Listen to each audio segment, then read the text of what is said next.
name of the panel is How to Build Mission-Driven Governance for a Future-Ready Armenia. And I think the key word in our title is how. With me today is a spectacular panel to discuss the how of this ambitious agenda. That means that money is flowing into the mission space. The Public Sector Innovation Forum focuses on new approaches to governance. What does innovation actually look like for people living in small Armenian cities? So actually at UNDP, most of our innovation work in this region is focused explicitly on secondary and tertiary cities. So smaller places, not capital cities and not as much national level. And this is precisely for the reason that these places are very often battling a combination of some very challenging development settings. They will be dealing with the types of problems that are 21st century problems, very, very complex, very interconnected, very fast moving sometimes, such as migration, depopulation in some cases, climate change, digital transformation, AI. These types of challenges hit these small cities just as well. And at the same time, they very often have to deal with a legacy of a past with underinvestment, decaying infrastructure, and the types of the combination of these factors and the fact that many of these problems are actually interconnected and require a kind of whole of society type of approach mean that we need to come up with completely different options for governance in these types of cities. We need to come up, give them greater ownership over their future, create opportunities that align with the needs of the 21st century. And actually, for this, we need completely different structures. And these structures are typically going to have to be a lot more collaborative, which means that decisions are taken together with citizens, with private sector, with academia, with actors sitting outside of local self-governments. They will have to be a lot more agile, which means no fixed planning from one point to the next into an indefinite period in the future, but rather learning and adapting as we go. And they will have to be a lot more interconnected. So we don't do isolated projects. One department does their thing, another department does their thing, a third department does their thing, and then we hope that somehow together they achieve a development objective. Instead, what we are looking at much more is working in a portfolio type of way, where we deploy actually connected interventions across a shared mission, a shared intention for a municipality. And I can give you two examples as well. So we work in Armenia. We work under two projects. One is Mayors for Economic Growth, funded by the European Union, and the other one is the City Experiment Fund, funded by the Republic of Slovakia. And through both of these initiatives, we work in combination with 8 cities now on deploying these types of innovative, more agile approaches to governance, and we can see how what the results are for citizens living in these municipalities. So, for example, you take the city of Areni, which started from a position of wanting to invest in tourism. And up until that point, tourism was kind of in the realm of a few hospitality kind of businesses, right? It was a private sector domain. They were kind of initiating development in that area.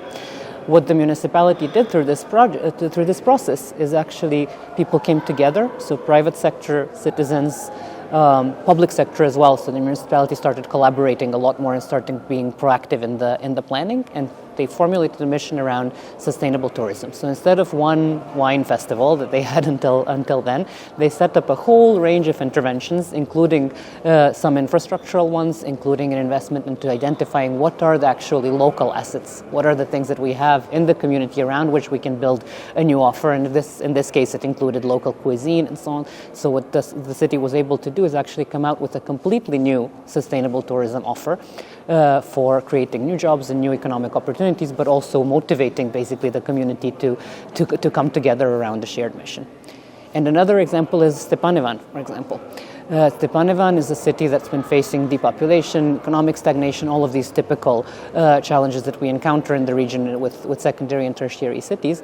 And the strategy until a point has been, let's focus on economic growth and let's see where we can bring talent from outside. How do we get people to come to Stepanivan to work on something? Through this process, by deploying a mission-oriented portfolio, basically, what the municipality did is completely shifted its focus towards actually urban vibrancy, activating the local ecosystem and generating opportunities for young people to stay and to be engaged and to together construct a different kind of reality for Stepanivan. And again, they deployed a range of different connected interventions. So some of this was things like artist in resident programs. There is now a new digital youth and learning hub for young people. There are 2 new foundations that have been set up to actually help mobilize resources for the municipality. So it's a range of interventions connected around a shared mission that then helps the city actually learn and adapt for the future. Many municipalities say that they simply do not have enough money to, do things. So how they can still move forward? Yes, the question of resources is a common one, and I can maybe quote one of the panelists today from a municipality in Armenia who came out on stage and said, well, actually money is always less of a problem than you think it is, because there's resources sitting outside of just the transfers that municipalities get from central government, and you can activate communities outside of the municipal authority, so civil society organizations, businesses, academic units, and so on. When you activate the entire community, then resources become more readily available. However, there is a significant urban financing gap in the region, including in Armenia. And one of the things that we have put in place is UNDP is a city financing advisory program. So one of the things that comes naturally from the process of actually working in this new way and identifying connected interventions that help the city achieve a mission that it sets itself is that this becomes kind of an investment pipeline. And it becomes a way to actually attract and coordinate also new types of resources. And sometimes this is private investment, sometimes this is loans from IFIs, sometimes this is new kinds of government partnerships, and sometimes it's smaller things like crowdfunding campaigns or looking at digital assets and how can we leverage more kinds of innovative types of financing to bring funding to a municipality. So we now have a program in place that actually helps cities review their investment pipelines and get them closer to what it takes to be attractive for an investment, because actually what we've seen over and over throughout the region is that there is money, but it's not connected to local priorities. And the sources of funding are not planned together with the communities, they are not planned together with the cities. They follow their own kind of dynamics, and we're trying to bridge that gap and to make that more readily accessible to cities. Can a small grant really change the trajectory of a city, the way the city is going to develop? Yes, if it is used strategically. And of course, yes, if it leads to connecting bigger sources of funding in new kinds of partnerships. So in many cases, we start actually with very small grants, which include initial work to actually identify a mission, to work with the community, to listen a little bit more, to build a different kind of muscle within the local self-government, to work in different ways with different actors and to identify local assets. And already that is a little bit of a step when you've articulated a mission and when you've mobilized people on the ground. We then transition to somewhat higher levels of grant funding, but the idea is always to get the municipalities ready for different kinds of financing. So not just grants, but actually looking at investments and looking at how we bridge that gap to the funding that is available, to the capabilities that we have for financial planning, for using different kinds of financing that we have in the cities. So it's always a staged approach, and it needs to ultimately connect to new kinds of financing. Municipalities today face not only development challenges, but also crises, from economic shocks to displacement or natural disasters.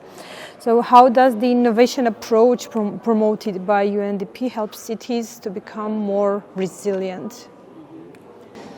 Yes, I think actually crisis has become a new normal. In fact, that's what we've been talking about for quite a number of years. And indeed, most of the development contexts that we look at today are actually defined as a compounded effects of multiple crises. So we have conflict and health and digitalization and AI and all kinds of different shocks that emerge. And actually, this is kind of, I think, the governance for today at city level and as well as at national level is almost should almost be kind of defined as dealing with big transformations or big crises.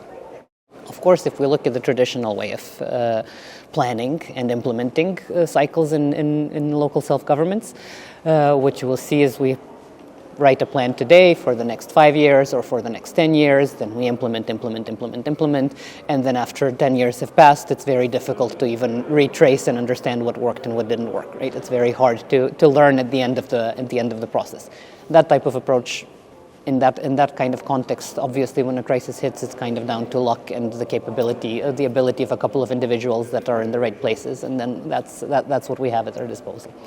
The innovation approach that we are working on with cities in Armenia is actually embedding specifically the ability to adapt, to an extent to anticipate, although we're dealing with uncertainty, so we can't really anticipate, we can maybe imagine a bit, but also particularly to adapt and to learn as we go along, not at the end of a project, not at the end of a planning cycle, but from day one.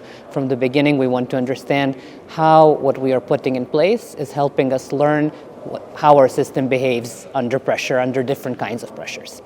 And building in that kind of adaptive reflex, adaptive muscle into municipal operations on the day-to-day, not as an exception, but as actually how we do things at city level, is what also enables local self-governments to actually respond when a real crisis hits. And we have seen this in Armenia as well.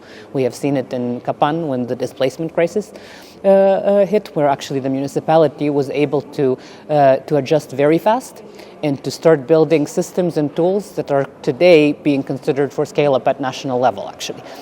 So it allowed them, the fact that they were in the middle of a portfolio process with UNDP allowed them the tools to actually adjust immediately and to pick up the signals fast and to put resources in place.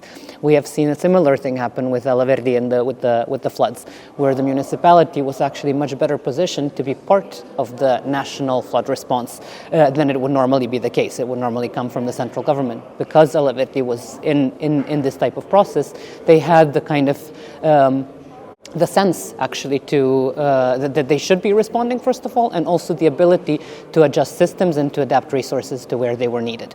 And throughout this process, for us, the key element is that we make sure that we build systems that learn continuously, because the future is not something we are going to be able to tell. So we need to be able to capture what is it that we are doing and to adjust in real time. That is the challenge of today.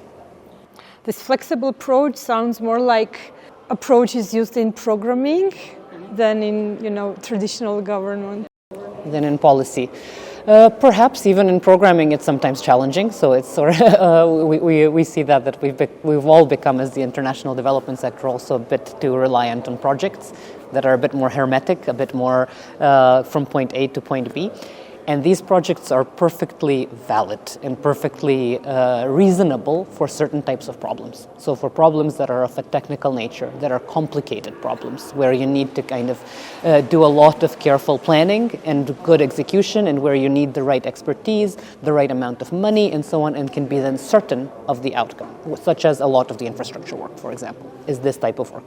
The type of approach we have, a more traditional planning approach, a more traditional project approach, perfect fit for that type of thing. But if we are looking at questions like inequality, circular economy, climate change, demographic change, and so on, these are not problems where we can even define what it is actually that we want to achieve, right? It's more a problem where we can define a trajectory of action, a direction that can be then set by a community in its entirety, and we can then move in a more adaptive and more learning-informed way towards in the desired direction.